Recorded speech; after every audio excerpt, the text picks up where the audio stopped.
Every time Ayesha Curry embarrassed Steph Curry, hit the like button, subscribe, welcome to the BLS Live channel. On time on Earth, I've gotten to see some of the greatest athletes ever, and sometimes a single individual comes around and changes the game altogether. Someone comes in and dominates in such a way that has you contemplating self-deletion as you hear this against your team. Curry, way downtown, bang!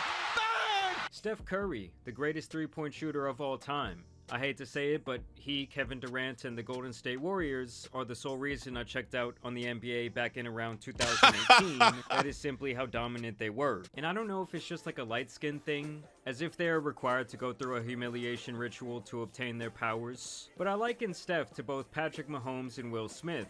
We all know that years ago, Patrick's girlfriend at that time, Brittany, was embarrassing him with countless tweets, fan interactions, and videos featuring his worthless brother Jackson. All those people that doubted us and hated on us and thought we were gonna lose this day, yes I did! Now, to be completely fair to her, I feel like she has calmed down with most of that and really distanced herself from the sideshow brother.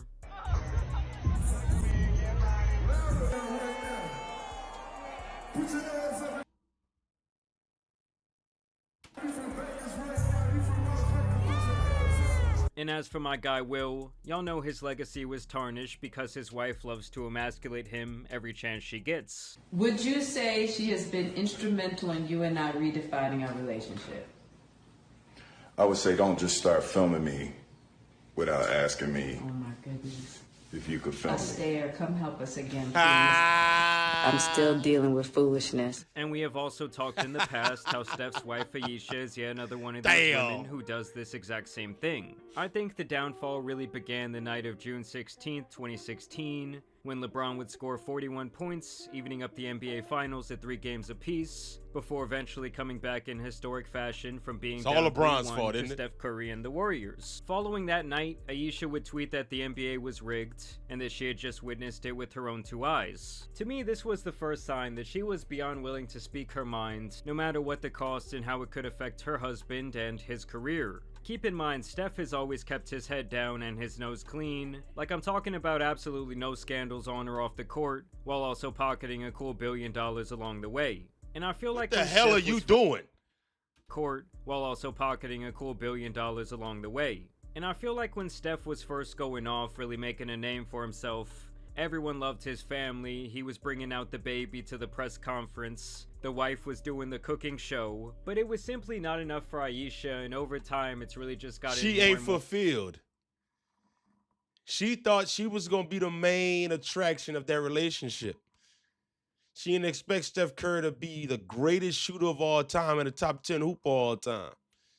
As a result, she don't know how to play the background. And it's eating her up that she didn't get the attention that she thought she would get throughout her entire life. That's exactly what it is. Seen this shit so many times. Embarrassing. First, 6 years ago, we had this clip from the Red Table Talk where relationships go to die.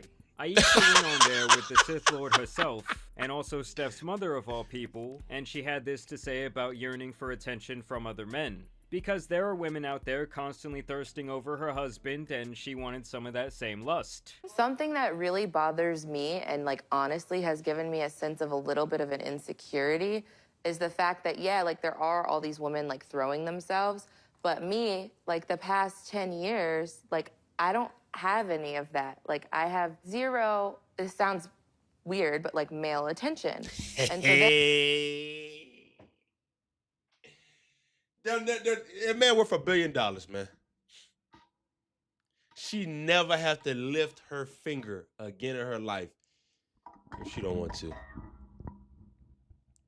And this is what we worried about.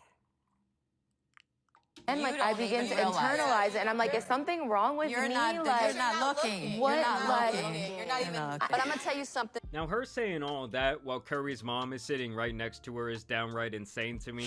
She even tries to save her by saying, "Oh, you're not looking for that girl. What does it matter?" something wrong with You're me? not. Like, You're not looking. what? You're not Like, looking. And keep in mind, they did get married fairly young, so maybe she did not get to experience all of the things that she wanted to, but saying that you crave the attention of other men when you're already a mother and a wife for years at that point is strange. And Ain't it? At least we telling the truth here. At least we going back to telling the truth about people, man. And something that she really should have kept to herself or talked about in private. And that is really going to be a running That's what I'm theme saying. in Like, this- how we are. Then some people be getting so mad when they make public statements and then people start commenting on them. Nigga, don't say it publicly. If you don't say it publicly, we ain't gonna say nothing. Like, if you say it privately and it stays private, ain't nobody gonna know. Ain't nobody gonna say nothing. video. You know, it's not like it's wrong to have feelings because relationships are complicated and they go through various stages. But hey, here comes Jada to give her some advice. Because I dealt with The that nerve. for years too. Like, and I was young, like you. Yeah, like, that's oh my not God. fair. I mean, Because I don't want it, but yeah. it'd be nice to. Go ahead. Listen to her. She got the blueprint. Know that like someone's looking. But That when can your get radar's dangerous. turned off, right? You're That can get beautiful. real Don't dangerous. Don't ever think for 1 minute that it ain't no some men out there looking at you like I wish. Honestly. And I'm gonna tell you who knows that more than anybody. Yeah, so What? Tell you who knows that. Some men out there looking at you like I wish. Honestly. And I'm gonna tell you who knows that more than anybody. Your husband could get 20 more of them hoes. 20 more, 100 more. Steph Curry could get the same 100,858 times. He's a billionaire.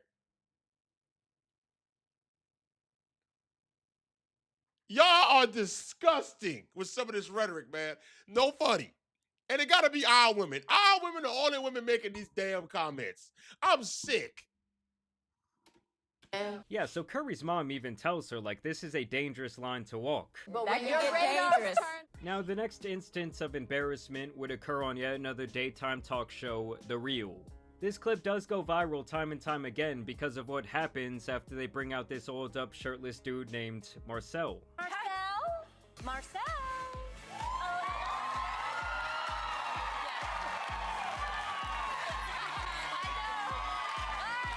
Ow! I forgot about this.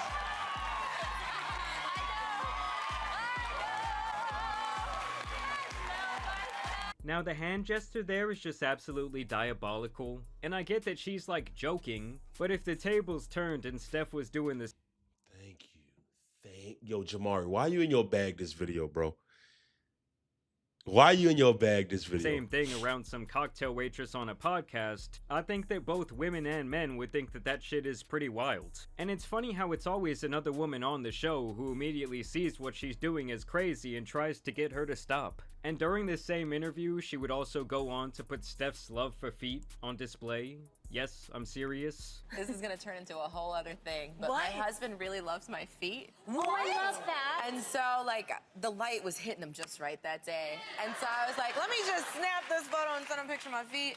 So I always say, like, when he says to send nudes, like, Yeah. that's what he's getting, a picture of my bare feet. I don't know if he's happy about that, but that's okay. And like I said, there is nothing inherently wrong with him beating his meat to feet, but some things are once again better kept private. Oh my girl, now we know something about him. He likes feet, sisters. He's going to kill me. And with these latest antics, it's really only gotten worse. As a couple weeks back, Ayesha went on the Call Her Daddy podcast to talk about how she has felt discontent with her life as a mother from time to time, and how it's basically hard to deal with her not being the star of the show. 4 kids. Did you always knew you wanted a big family? No. So, I didn't want kids. I didn't want to get married. I thought I was going to be career girl and that's it. And I had my eyes set on my goals and I was never the little girl that like dreamt about the wedding dress and all of that. And then it happened so early in my life. So it's like it's one of those things like you don't know what you actually don't know what you want. And it's fine to look back in retrospect and acknowledge hard moments where maybe you question your life path or your decisions. There's a difference between recognizing hard moments and things you just shouldn't be saying publicly. Or maybe even your identity, but later she says this is something that still bothers her till this day. But after my daughter turned 1, I remember there being a shift and being like, I have goals for myself. Like, this doesn't feel right. I love being a mom, but I love doing other things too. And I need to get my shit together and figure out what that looks like for myself now. If I have a career and I'm Yeah. not home, like did you experience that? I still experience Okay. that. I still experience that. I'm always in therapy talking. I don't think that's a about bad it. thing, though. I don't think that's a bad thing. I don't think her saying that she would like a career and she would like to do something is a bad thing. I don't think that's a bad thing. I think the other things are terrible though. But her saying that, she isn't content just being a mother. She wants to try to pursue her dream and something. But as long as she can balance the two, then that's fine. You know what I'm saying? But I don't think that's crazy. If you lose all of those things that were interesting about you, even for yourself, like even the things that made me feel confident and cool, then what, like, Yeah, what are you I'm doing? not The mad thing at that. to me is like she is a very successful person on her own merit. Like, don't get me wrong, being his wife likely opened most of these doors for her in these situations, but she also hit home runs with her opportunities, having several very successful restaurants. She has also been highlighted time and time again on magazines and even having her own TV shows. I'm just saying, it's not like she's some silent woman in the corner only there to appease her husband. Yet she still comes off as insecure, but then again, she did say that she thought that she would be the breadwinner, despite also knowing that Curry was going to be a high draft pick making massive waves in college when they met. I didn't know that he was gonna end up playing basketball. Like he said That's he something wanted you to be a don't say high right school here. basketball coach. Like I thought I That's was something you gonna don't- be like the girl out there getting it. So I didn't know. I don't know, I just don't really That's understand just something you don't need to how say right someone there. can come off as so You don't need to say ungrateful that. after having such a fortunate hand dealt to them in life. Like, she has 1,000,000 times the opportunity that other women have. I'm talking about nannies, endless therapy, countless money, and endless doors of opportunity being open to build an identity away from simply being a wife and mother, which it is very apparent to me that Steph has allowed her to explore. And yet she just comes out to crap on it every couple of years. I mean, to me, we all have a role to play in our life. Add Michelle Obama to that list that you have Jada Pickett. Whatever. That list at the beginning of the video. You know what the list is talking in our about. various relationships, and I don't know if she needed more dating experience or to get out the mud on her own, but to me she really just comes off as if she had a full ride at Jada's school of embarrassing your husband. I mean, you would never catch LeBron's wife on this shit, out here taking backstage photos with Drake. Like, she won't even take a picture with a male fan because she knows the narratives that could spark from that. And I want to make it clear, in no way am I saying that women need to like sit back and be silent and try and look good, or that they can't have an identity outside of their family or their husband. If anything, I think the exact opposite. I think that those things are very healthy. I'm just saying that it seems like every time she opens her mouth, it's always bad and embarrassing. Like, maybe she just needs to stop doing these interviews. I don't really know what the solution is. But yes, every time she goes viral, it's for something like this. But either way, I do want to know what you guys think about this situation, both men and women. I think it's disgusting. Have a good one. See you on the next one.